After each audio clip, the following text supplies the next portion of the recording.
नमो वेंकटेशाय कल्याणाद्भुतगात्राय कामितार्थप्रदायिने श्रीमद्वेंकटनाथाय श्रीनिवासाय मंगलम्। శ్రీమదఖిలాండకోటి బ్రహ్మాండ నాయకుడైన శ్రీ వెంకటేశ్వర స్వామి వారి యొక్క దివ్యచరణ సన్నిధియందు ప్రతి నిత్యము కూడా మనం మహాభారత అంతర్గత వనపర్వ పారాయణం చేసుకుంటూ ఉన్నాం. అందులో భాగంగా ఈరోజు విఘ్నేశ్వర ధ్యానాది సంకల్పాదులను మనం ఆచార్యుల వారి ద్వారా చేసుకుందాం. స్వామివారి యొక్క అనుగ్రహాన్ని పొందుదాం. ఓం నమో వెంకటేశాయ. విఘ్నేశ్వర ధ్యానం. నమస్తే గణనాథాయ గణానాం పతయే నమః. భక్తి ప్రియాయ దేవేశ భక్తేభ్యః సుఖదాయక.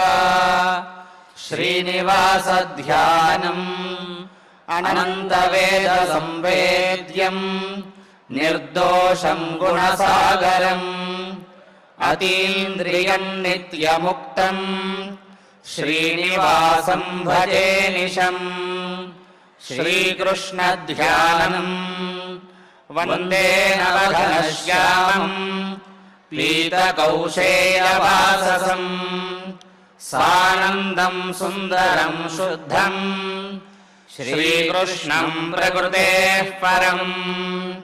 వ్యాసధ్యానం వేదవ్యాసం స్వాత్మరూపం సత్యసంధం పరాయణం శాంతం జితేంద్రియక్రోధం సశిష్యం ప్రణమామ్యహం. అథ సంకల్పః శ్రీమదాదివరాహ క్షేత్రే విరాజమానస్య జగద్రక్షణార్థమవతీర్ణస్య శ్రీమదఖిలాండకోటి బ్రహ్మాండ నాయకస్య శ్రీ వెంకటేశ్వర స్వామినః పరిపూర్ణానుగ్రహేణ సర్వేషాం భక్తజనానాం ఆధివ్యాధినివృత్తి ద్వారా ఆయురారోగ్యైశ్వర్యాభివృద్ధ్యర్థం సర్వారిష్టనివృత్తి ద్వారా సకల శ్రేయోభివృద్ధ్యర్థం ధర్మార్థకామమోక్షాఖ్య చతుర్విధ పురుషార్థసిద్ధ్యర్థం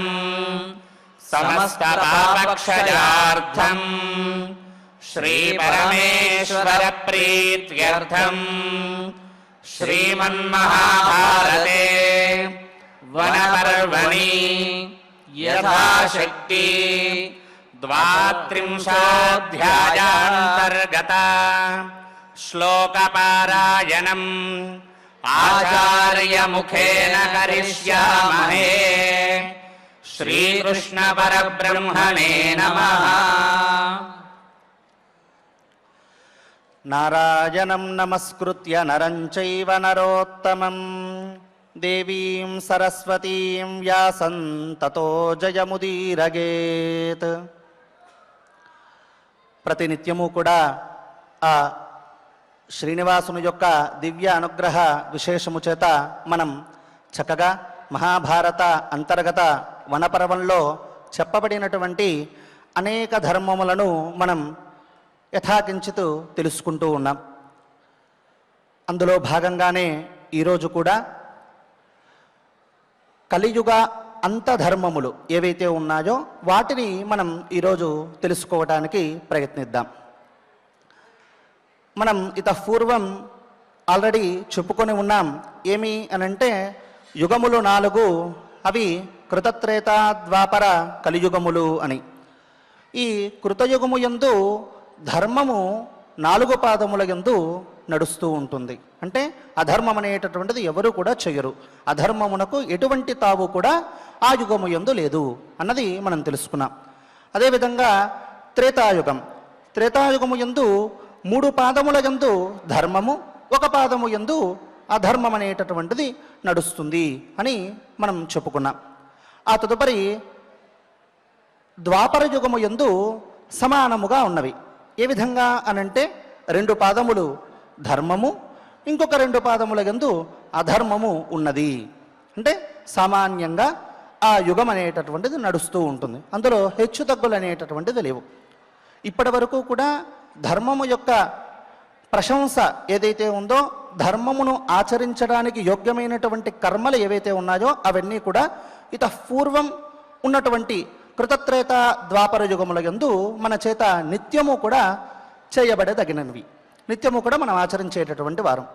మరి ఇప్పుడు ఉన్నటువంటి ఇప్పుడంతా కూడా మనం కలియుగంలో ఉన్నాం.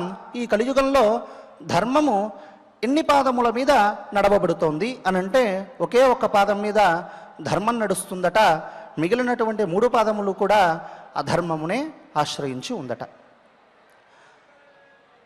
ఇప్పుడే ధర్మం అనేటటువంటిది ఒక పాదము యందు, మిగిలినటువంటి 3 పాదముల యందు అధర్మము అనంటే మనం ప్రథమ పాదము యందు ఉన్నాం.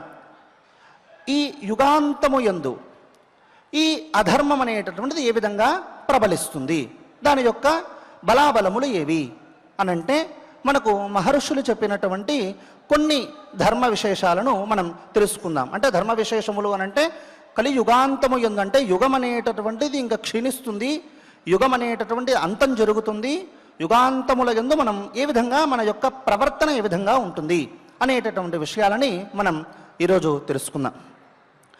మొట్టమొదటిగా పూర్వం కూడా కొన్ని ధర్మములను మనం ఆల్రెడీ చెప్పుకొని ఉన్నాం. ఆ మిగిలినటువంటి ధర్మములను యథాకించిత్ తెలుసుకోవడానికి ప్రయత్నిద్దాం. ఏకాహార్యం యుగం సర్వం లోభమోహ వ్యవస్థితం అధర్మో వర్ధతే తత్ర నతు ధర్మ ప్రవర్తతే. అధర్మో వర్తతే తత్ర. ఈ యుగాంతము యందు అధర్మము ఏదైతే ఉందో అదే వర్ధిల్లుతూ ఉంటుంది, అదే పెరుగుతూ ఉంటుంది. దానిని ఆచరించేటటువంటి వారే అధికంగా ఉంటారు, దాని యందు వ్యామోహం కలిగినటువంటి వారే ఉంటారు. ధర్మము యందు ఎటువంటి అభిరుచి వారికి ఉండదు. అందుకే నతు ధర్మ ప్రవర్తతే, ధర్మ ప్రవృత్తి ఏమాత్రం కలగకుండా ప్రవర్తిస్తారు. దాని యందు ఏమాత్రం వారికి అభిరుచియే ఉండదు, అభిలాషే ఉండదు, ధర్మాన్ని ఏమాత్రం కూడా ఆచరించరు.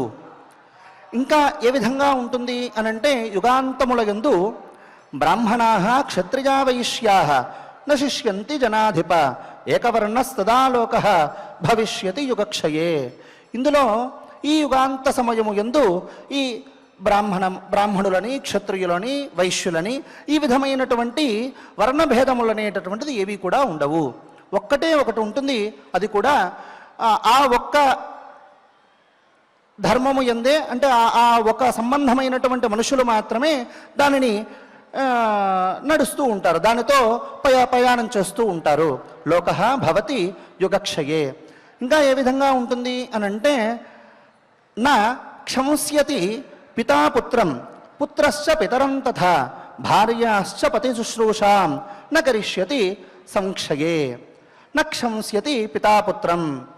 తండ్రి పుత్రుడిని ఏమాత్రము కూడా సహించరట. అతనేంటి ఆ విధంగా ప్రవర్తిస్తున్నాడు, వాడు చేసేటటువంటిది ముమ్మాటకు తప్పే, నేను చేసేటటువంటిదే కరెక్ట్ అని అజ్ఞానముతో కూడినటువంటి తండ్రి సన్మార్గంలో ప్రవర్తించేటటువంటి పుత్రుణ్ణి కూడా వీడు తండ్రి అయినటువంటి వాడు సహించడు. అదేవిధంగా పుత్రశ్చ పితరం తథా. అదేవిధంగా సన్మార్గంలో ఉన్నటువంటి తండ్రిని పుత్రుడు ఎప్పుడూ కూడా నిందిస్తూ ఉంటాడు. మీరు ఎప్పుడూ కూడా ఇంతే, ఈ విధంగానే మీరు ప్రవర్తిస్తూ ఉంటారు, మీరు చేసేటటువంటిదే తప్పు, నేను చేసేటటువంటిదే కరెక్ట్ అని అజ్ఞానముతో కొట్టుమిట్టాడుతున్నటువంటి పుత్రుడు కూడా తండ్రిని సహించడు, ఎప్పుడు నువ్వు చేసేటటువంటిదే తప్పు అని చెబుతూ ఉంటారు. ఇలా పరస్పరము వారి ఇరువురికి కూడా వైరం కలుగుతూ ఉంటుంది. ఇంకా ఏ విధంగా ఉంటారు అనంటే భార్యాః పతి శుశ్రూషాం న కరిష్యంతి సంక్షయే. ఈ యుగాంత కాలము యందు భార్యలు స్త్రీలు ఎవరైతే ఉన్నారో వారు పతి శుశ్రూష అనేటటువంటిది చెయ్యరు, ఆ విధంగానే ఉంటారు. ఇంకా అనంటే స్వైరాచారాశ్చ పురుషాః యోషితశ్చ విషాంపతే అన్యోన్యం న సహిష్యంతి యుగాంతే పర్యుపస్థితే.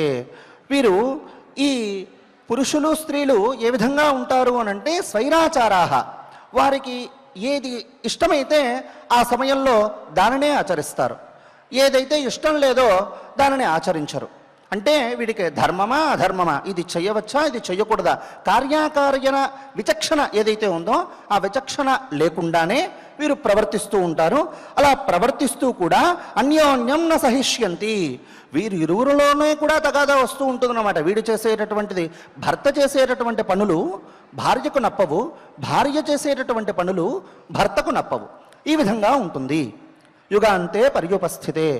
ఇంకా ఏ విధంగా ఉంటుంది అనంటే, మ్లేచ్ఛభూతం జగత్సర్వం భవిష్యతి యుధిష్ఠిరా నశ్రాద్ధై తర్పయిష్యంతి దైవతాన్ ఇహమానవాః. ఇంకా ఏ విధంగా ఉంటుంది అనంటే, మ్లేచ్ఛభూతం జగత్సర్వం, ఇదంతా కూడా మ్లేచ్ఛమయమై ఉంటుంది. ఇక్కడ మ్లేచ్ఛులు అంటే ఎవరు అనంటే కర్మహీనులు. వారికి ఆయా వర్ణముల వారికి ఆయా ధర్మములు ఉపదేశం చేసి ఉన్నది వేదం. దానిని అన్నిటినీ కూడా వీడి వదిలిపెట్టి దీని ద్వారా నాకు కలిగేటటువంటి ఫలం ఏమిటి? ఇప్పుడు ఉదాహరణకి చూడండి, మనము ఏదైనా ఒక కర్మను మనం ఆచరిస్తున్నాము అని అంటే ఆ కర్మ యొక్క ఫలం అనేటటువంటిది వెంటనే మనకు కలగాలి. ఉదాహరణకి చూడండి, ఇప్పుడు మనం ఏదైనా ఒక బాటిల్తో నీరు తీసుకురండి అని చెబుతాం. నీరు తీసుకొని రండి అని అంటే మనమేమంటా, వాడు ఏం చేస్తాడు, దాని యొక్క కార్యం కర్మ ఎంతవరకు అని అంటే ఒక బాటిల్ తీసుకోవటం, ఎక్కడైతే ట్యాప్ ఉందో ఆ ట్యాప్లో నీళ్లు పట్టుకోవడం, వచ్చి దాన్ని తీసుకొని వచ్చి తన దగ్గర పెట్టుకోవడం లేదా తాగడం. దీనితో కర్మ పరిపూర్ణం అయిపోయింది కదా. ఈ విధంగానే కదా మనం ఆలోచించేది. మరి యజ్ఞయాగాది క్రతువులను కూడా మనం ఈ విధంగానే చేస్తున్నాం. మనం హోమం చేస్తున్నాం. హోమం చేసిన వెంటనే హోమంలో ఏ ద్రవ్యమైతే మనం వినియోగించాలో ఆ ద్రవ్యాన్ని వినియోగిస్తున్నాం. హోమ సమాప్తినంతా కూడా పరిపూర్ణం చేసుకుంటున్నాం, హోమాన్నంతా కూడా పూర్తి చేసుకుంటున్నాం. మరి హోమాన్ని పూర్తి చేసుకున్న వెంటనే దీని యొక్క ఫలం అనేటటువంటిది నాకు కలుగుతోందా? స్వర్గకాముడైనటువంటి వాడు ఫలానా యాగం చేయండి అని చెప్పిన వెంటనే ఆ యాగం అనేటటువంటిది నాకు తాత్కాలికంగా తత్క్షణంలో నాకు కలుగుతుందా లేదా? కలగట్లేదు. దానిని వేదం ఏం చెబుతోంది అని అంటే, ఆస్తికులంతా కూడా ఏం మాట్లాడతారు అని అంటే, అది అపూర్వమైనటువంటి ఫలమయ్యా. నువ్వు ఈ యజ్ఞము ద్వారా, ఈ యజ్ఞం అనేటటువంటి సాధనం ద్వారా నువ్వు ఖచ్చితంగా దానిని నువ్వు సంపాదిస్తావు. ఈ క్షణం నువ్వు తాత్కాలికంగా నువ్వు ఇబ్బంది పడవచ్చు కాక, అంటే నీకు కలగకపోవచ్చు కాక, కానీ ఖచ్చితంగా నీకు దాని యొక్క స్థితి కలుగుతుంది.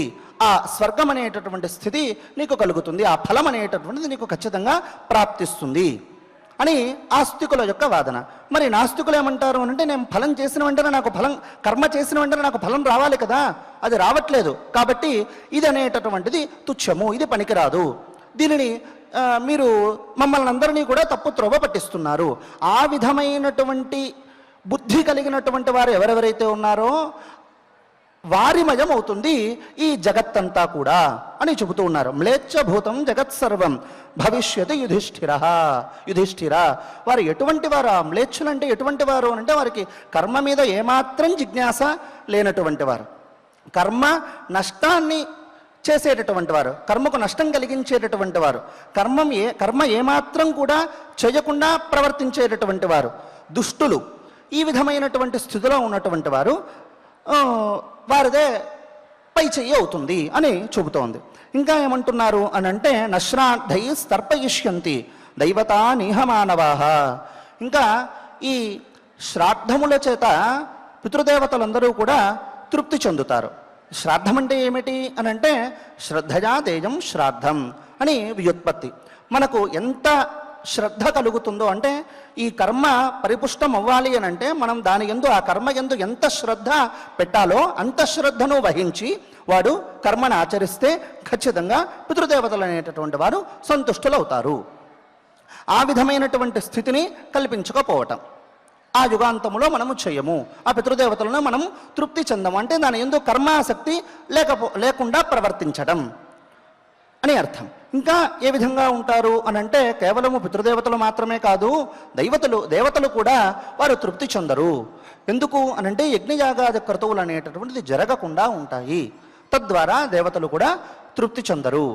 సహజంగా పితృదేవతలని మనం ఆరాధన చేస్తే, అంటే శ్రాద్ధముల ద్వారా వారిని తృప్తిపరుస్తే వారు మనకి ఏమేమి ఇస్తారు అని అంటే, దాంట్లో చెప్తారు, ఆజఫ్రజాం ధనం విద్యాం స్వర్గం మోక్షం సుఖాని చ ప్రగచ్చంతో తథారాజన్ ప్రీతానృణాం పితామహాః. ఈ పితృపితామహ ప్రపితామహులని మొత్తం ముగ్గురు ఉంటారు. ఈ ముగ్గురులో రెండవ వాడు రుద్రలోకంలో ఉన్నటువంటి పితామహుడు అని పిలవబడేటటువంటి పితృదేవత ఎవరైతే ఉన్నారో వారు ఈ శ్రాద్ధకర్తకు ఆయుస్సు, సంతతి, ఆజుఫ్రజాం, ధనం, విద్యాం, వీడికి ధనము, అదేవిధంగా వీడికి కావాల్సినటువంటి జ్ఞానము, విద్యను, వీటినన్నిటినీ కూడా ఇచ్చేటటువంటి వాడు కేవలము ఈ రుద్రలోకంలో ఉన్నటువంటి పితామహ స్థానంలో ఉన్నటువంటి ఆ పితృదేవతలే. మరి వారిని మనం తృప్తిపరచకపోతే మనకు ప్రజాసంతతి ఎలా కలుగుతుంది? వంశాభివృద్ధి ఏ విధంగా కలుగుతుంది? కలగదు. కాబట్టి ఆ విధమైనటువంటి స్థితిని మనం పొందుతాము అని దాని యొక్క తాత్పర్యం. నశ్రాద్ధై తర్పయిష్యంతి దైవతానిహ మానవాః పరమాయుష్ట భవిత తదా వర్షాని షోడశ తతః ప్రాణాన్ విమోక్ష్యంతి యుగాంతే సముపస్థితే.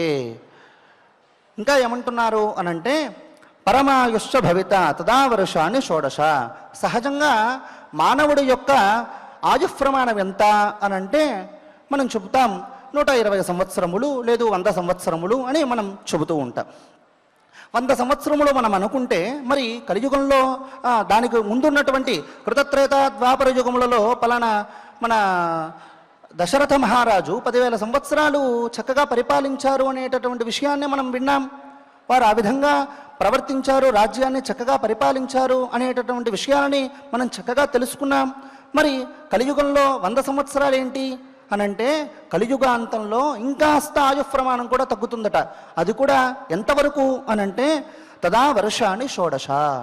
వారికి 16 సంవత్సరములు ఏదైతే ఉందో ఆ 16 సంవత్సరములే వాడికి పూర్ణాయుష్గా చెప్పబడుతోంది యుగాంత కాలముల యందు. ఇంకా తతఃప్రాణాన్ విమోక్ష్యంతి, ఆ తదుపరి వాడు ప్రాణములను విడిచిపెడతాడు. పంచమే వాథ షష్ఠేవ వర్షే కన్యా ప్రసూయతే.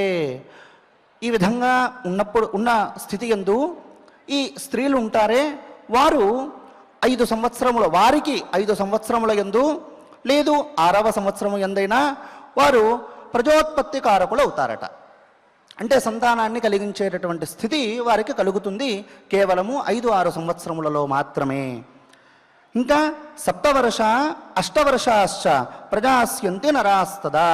అదేవిధంగా వీరికి ప్రజోత్పాదకారకులు పురుషులలో ఎప్పుడు కలుగుతుంది అనంటే వీడికి 7వ సంవత్సరము 8వ సంవత్సరంలోనే తాదృశమైనటువంటి శక్తి కలుగుతుంది అని చెప్పడం జరుగుతోంది. ఇంకా ఏ విధంగా ఉంటుంది అనంటే అట్టశూలా జనపదా శివశూలా చతుష్పథా కేశశూలా స్త్రియశ్చాపి భవిష్యంతి యుగక్షయే. మ్లేచ్ఛాచారా సర్వభక్షా దారుణా సర్వకర్మసు భావిన పశ్చిమే కాలే మనుష్యానాత్ర సంశయ. ఇంకా వీరు ఏ విధంగా ప్రవర్తిస్తారు అనంటే అక్కడ మొత్తం అంతా కూడా ఈ సమస్త ప్రపంచం అంతా కూడా మ్లేచ్ఛమయం అయిపోతుంది. అలాగే కాకుండా సర్వభక్షా అన్నిటినీ కూడా తింటూ ఉంటారు. ఇది తినచ్చు ఇది తినకూడదు అనేటటువంటి జ్ఞానం వారికి ఏమాత్రము ఉండదు. ఈ కార్యం చేయవచ్చు చేయకూడదు అనేటటువంటి జ్ఞానం ఏమాత్రము ఉండదు. విచక్షణ రాహిత్యంగా ఏ పదార్థాన్ని పడితే ఏ జంతువును పడితే ఏ స్థితిని అంటే వాడు ఇంకా మానవుడైనను కూడా పరస్పరం అనేటటువంటిది వారు భుజిస్తారు అనేటటువంటి అర్థం చెప్పడం జరుగుతోంది. ఇంకా ఏ విధంగా ఉంటారు అనంటే దారుణాహ సర్వకర్మసు, అన్ని కర్మల యందు కూడా వాడు చాలా కాఠిన్యంగా ప్రవర్తిస్తూ ఉంటారట, చాలా క్రూరంగా ప్రవర్తిస్తూ ఉంటారట, దారుణంగా ప్రవర్తిస్తూ ఉంటారట.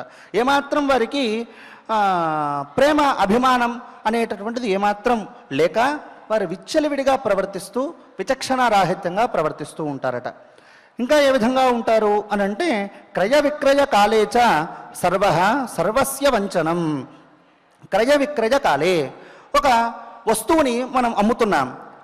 ఈ ఎగుమతి దిగుమతులు ఏవైతే ఉన్నాయో వీటి యందు సర్వస్య వంచనం, అందరినీ కూడా వీడు మోసం చేసే ఈ వస్తువులు అనేటటువంటిది అమ్ముతాడట. 10 రూపాయలు ఉన్నటువంటి వస్తువుని వాడికి ఏదో లేనిపోని మాటలు చెప్పి 1000 రూపాయలకు అమ్మచ్చు. ఆ విధమైనటువంటి స్థితి కలుగుతుంది ఈ క్రయ విక్రయముల యందు. ఇంకా ఏ విధంగా ప్రవర్తిస్తారు అనంటే యుగాంతే భరతశ్రేష్ఠ విత్తలోభాత్ కరిష్యతి. వారు అంతా కూడా దేని వలన ఈ విధంగా ప్రవర్తిస్తారు అనంటే కేవలము డబ్బు మీద ఉన్నటువంటి వ్యామోహం ద్వారా విత్తలోభాత్ ఏవం కరిష్యతి సర్వ ఏవం కరిష్యతి. అందరూ కూడా ఈ విధంగా ప్రవర్తిస్తూ ఉంటారట. అంటే ఒక వస్తువు అనేటటువంటిది సాక్షాత్తు మూల్యం ఎంతైతే ఉందో దాని వాల్యూ కన్నా, దాని యొక్క మూల్యము కన్నా అధికంగానే వాడు అమ్ముతాడే కానీ నిశ్చయమైనటువంటి డబ్బుకి వాడు మనకు అమ్మడు.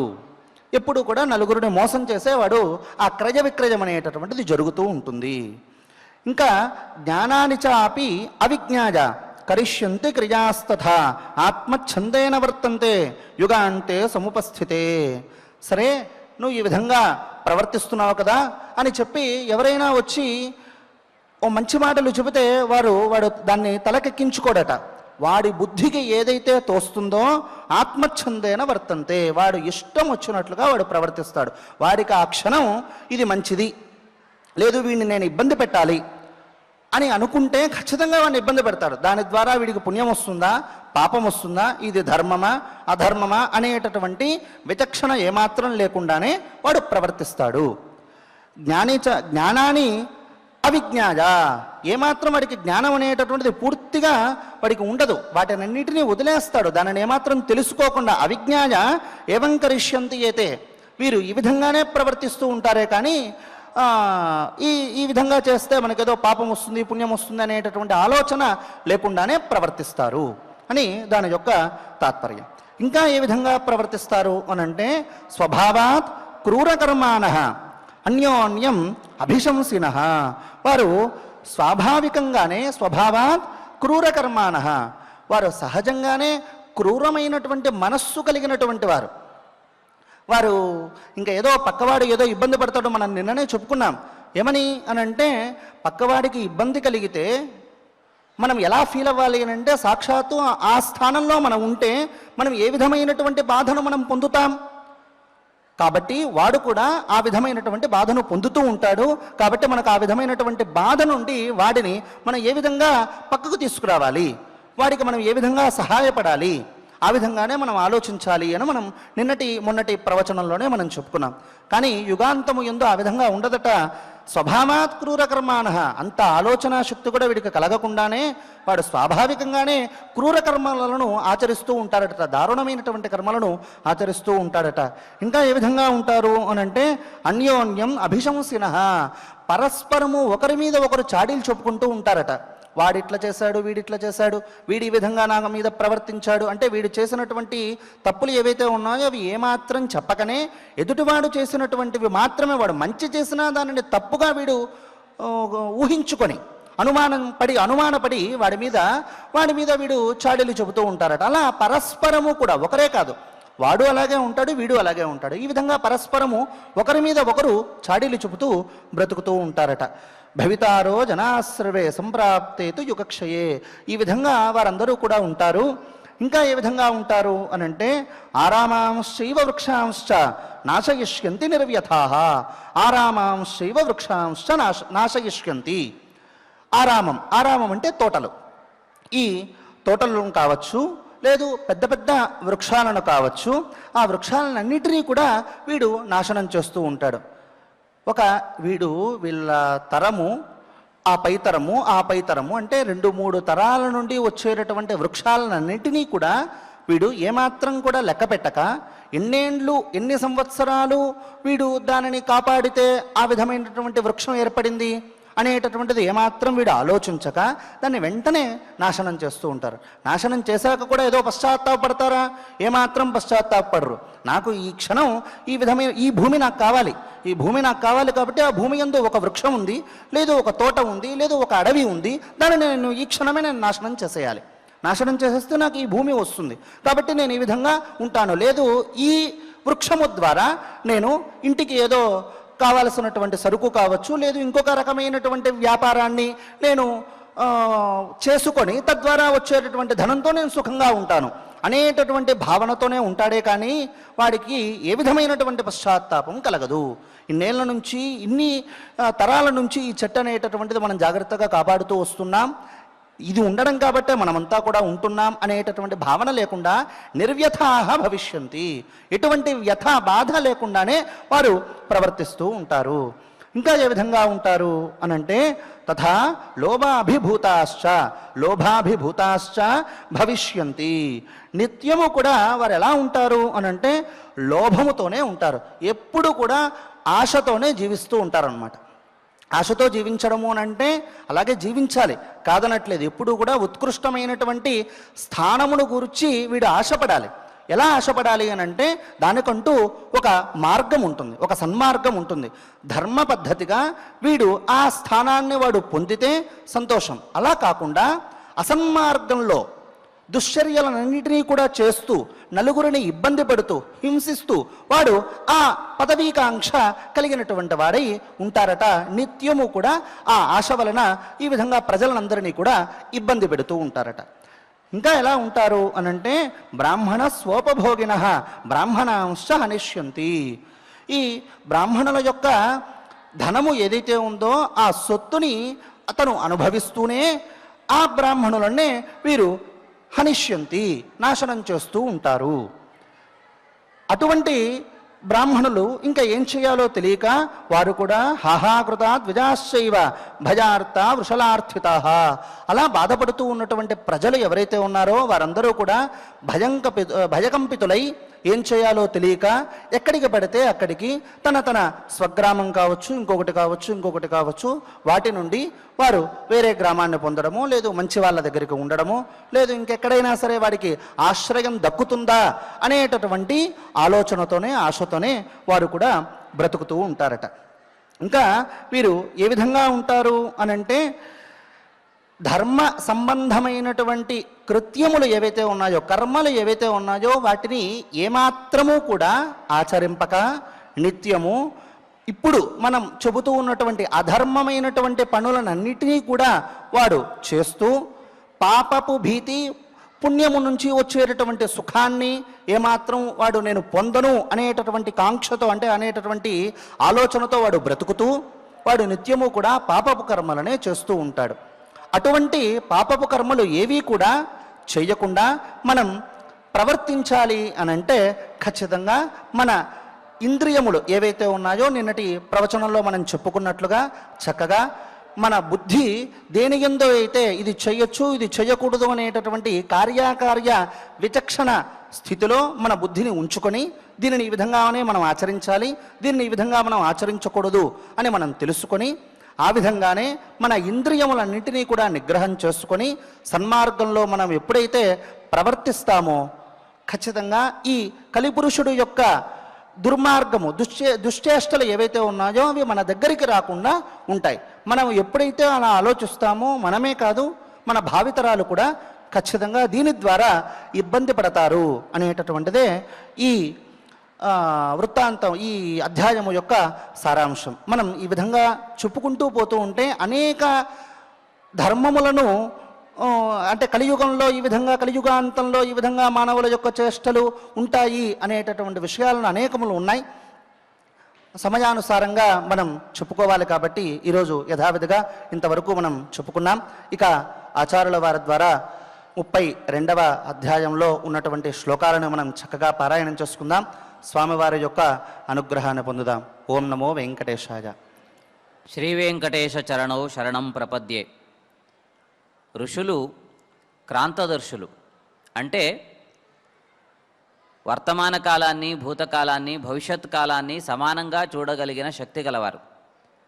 అందువలన రాబోయే ఆపదలను వారు మన మీద ఎంతో కృపతో మనకు చక్కగా ఉపదేశించారు. దాంట్లో ఋషులు అనేక యుగాలను దర్శించుకున్నవాళ్ళు. వారికి కాలము అనేది అడ్డు కాదు. మనం ఒక విషయాన్ని ఏదో కాస్త ఉన్న అనుభవాన్ని బట్టి మనం చెప్పుకోగలుగుతాం తప్ప మనకు అంతటి కాలాన్ని దర్శించేటువంటి శక్తి లేదు.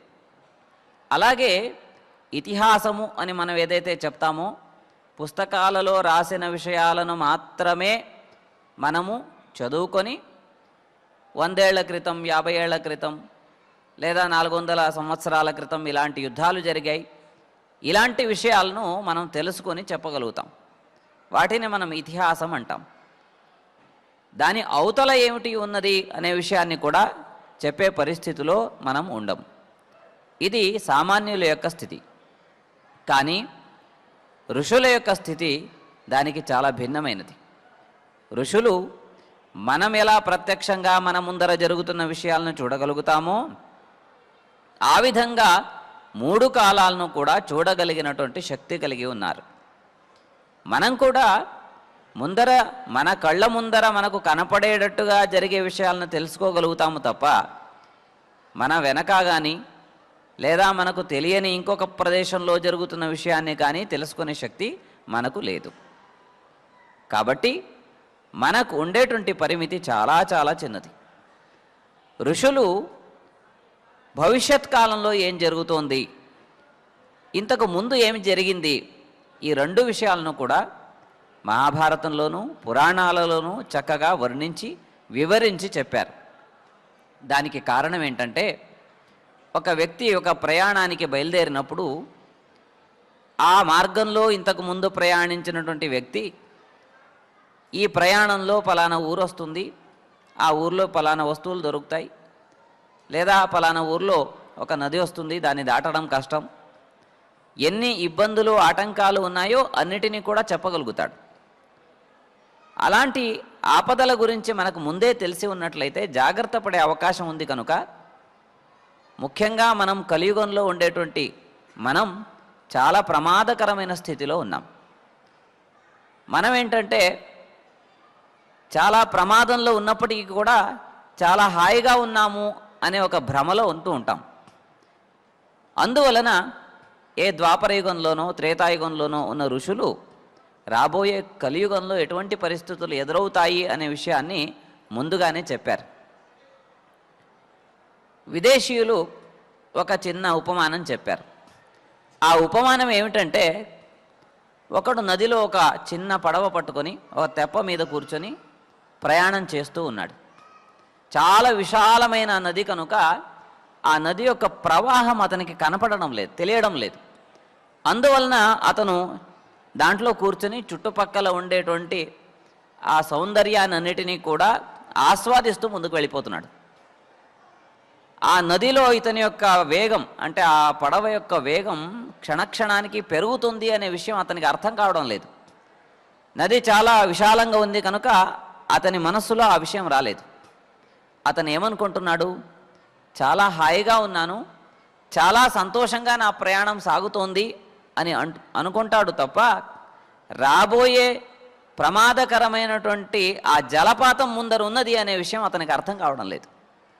ఆ ప్రపాతంలో అతను పడిపోతే అవశేషం కూడా దొరకదు. అటువంటి భీకరమైనటువంటి ప్రమాదంలో పడబోతున్నాను, అటువైపు ఆ ప్రపాతం ఉంది కనుక, ఆ జలపాతం ఉంది కనుక నది చాలా వేగంగా నన్ను తీసుకువెళ్తుంది అని కూడా అతనికి స్పృహ ఉండదు. అటువంటి నిస్పృహలమైనటువంటి కలియుగం యొక్క జనాల కోసం మాటి మాటికి వారు ధర్మోపదేశాలు చేశారు, వివరించి వివరించి చెప్పారు, తట్టి తట్టి లేపారు, గుచ్చి గుచ్చి చెప్పారు. ఎన్ని విధాలుగా చెప్పాలో అన్ని విధాలుగానూ చెప్పారు. కొంత భయపెట్టి చెప్పారు, కొంత వివరించి చెప్పారు, కొంత బుజ్జగించి చెప్పారు. ఎన్ని చెప్పినప్పటికీ కూడా మనం మేల్కొంటామో లేదో అనేది కొంచెం సందేహాస్పదమైనటువంటి విషయమే. కనుక మనం చాలా జాగ్రత్త పడవలసిన అవసరం ఉంది. చాలా ప్రమాదంలో పడి ఉన్నాము. కానీ జాగ్రత్త పడినట్లయితే మనం బాగుపడే అవకాశం కూడా చాలా ఉంది.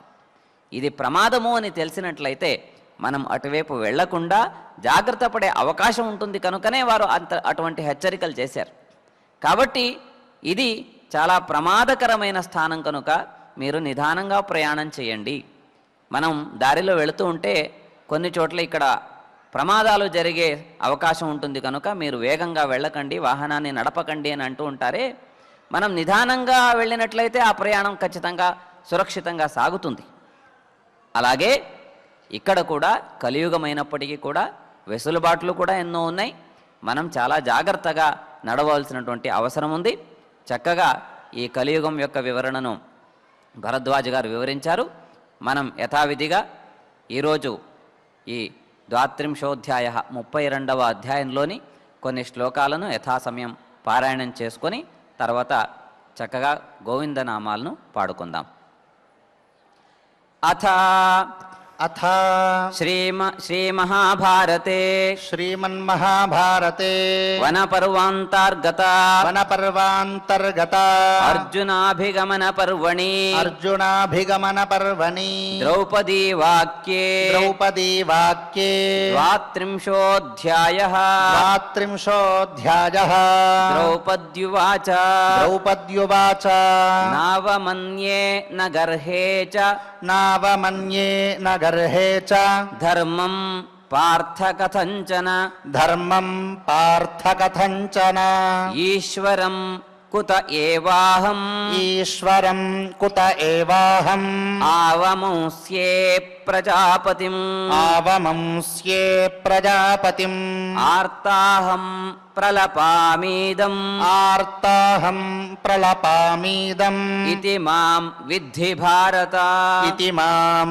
విద్ధి భారత భూయశ్చ విలపిష్యామి భూయశ్చ విలపిష్యామి సుమనాస్త్వం నిబోధ మే సుమనాస్త్వన్నిబోధ మే కర్మ ఖల్విహ కర్తవ్యం కర్మ ఖల్విహ కర్తవ్యం జానతామిత్రకర్షణ జానతామిత్రకర్షణ అకర్మాణో హి జీవంతి అకర్మాణో హి జీవంతి స్థావరా నేతరే జనాః స్థావరా నేతరే జనాః యావద్గోస్తనపానాచ్చ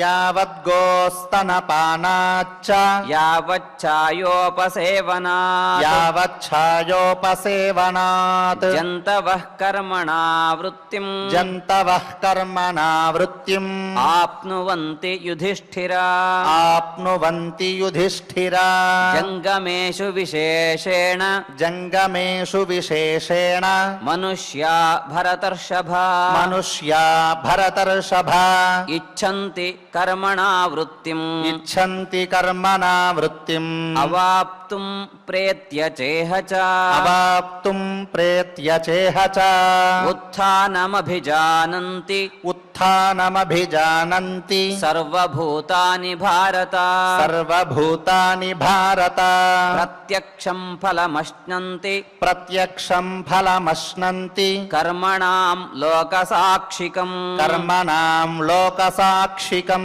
సర్వే హి స్వం సముత్థానం సర్వే హి స్వం సముత్థానం ఉపజీవంతి జంతవః ఉపజీవంతి జంతవః అపిధాతా విధాతా చ అపిధాతా విధాతా చ యథా యముదకే బకః యథా యముదకే బకః అకర్మణాం వై భూతానాం అకర్మణాం వై భూతానాం వృత్తి స్యాన్న హి కాచన వృత్తి స్యాన్న హి కాచన తదేవాభిప్రపద్యేత తదేవాభిప్రపద్యేత న విహన్యాత్ కదాచన న విహన్యాత్ కదాచన స్వకర్మ కురు మాగ్లాసీః స్వకర్మ కురు మాగ్లాసీః కర్మణా భవదంశితః కర్మణా భవదంశితః కృతం హి యోభిజానాతి కృతం హి యోభిజానాతి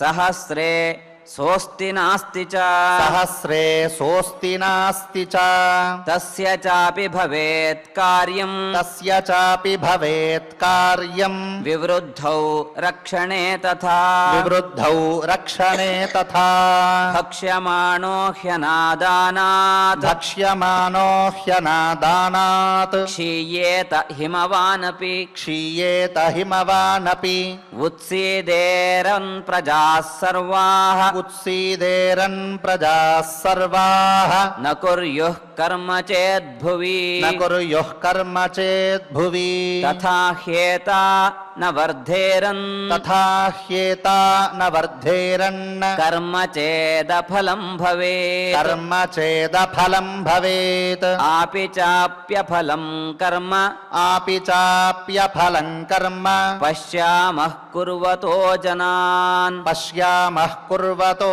జనాన్ నాన్యథా హ్యపి గచ్చంతి నాన్యథా నాన్యథా హ్యపి గచ్చంతి వృత్తిం లోకాః కథంచన వృత్తిం లోకాః కథంచన యశ్చ దిష్టపరో లోకే యశ్చ దిష్టపరో లోకే యశ్చాపి హఠవాదికః యశ్చాపి హఠవాదికః ఉభావపి షఠావేతౌ ఉభావపి షఠావేతౌ కర్మ బుద్ధిః ప్రశస్యతే కర్మ బుద్ధిః ప్రశస్యతే యో హి దిష్టముపాసీనః యో హి దిష్టముపాసీనః నిర్విచేష్ట సుఖం శయేత్ నిర్విచేష్ట సుఖం శయేత్ ఆపసీదేత్ సుబుద్ధిర్యః ఆవసీదేత్ స దుర్బుద్ధిః అరామో ఘట ఇవోదకే అరామో ఘట ఇవోదకే తథైవ హఠ దుర్బుద్ధిః తథైవ హఠ దుర్బుద్ధిః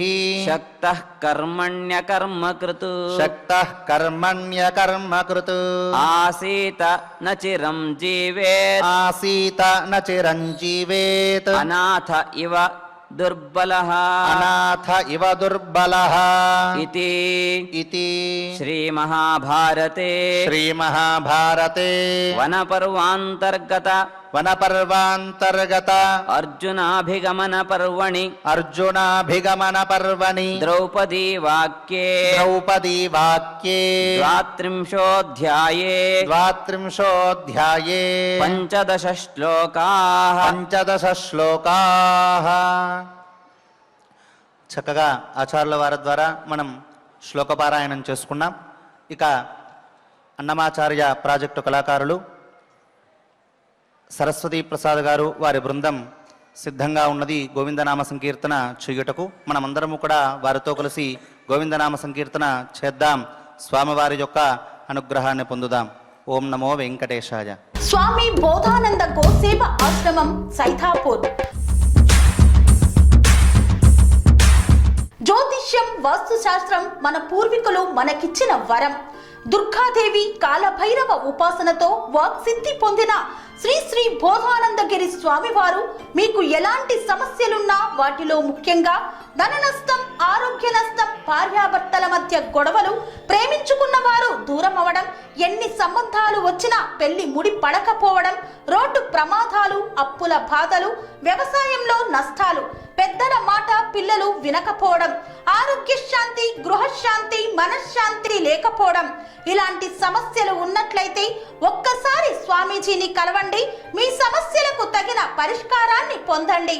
అంతేకాక అన్ని రకాల వ్యాధులకు గోపంచకవ్య మరియు మూలికా వైద్యం చేయబడును. నమ్మకంతో రండి, ఆయురారోగ్యాలతో వర్ధిల్లండి.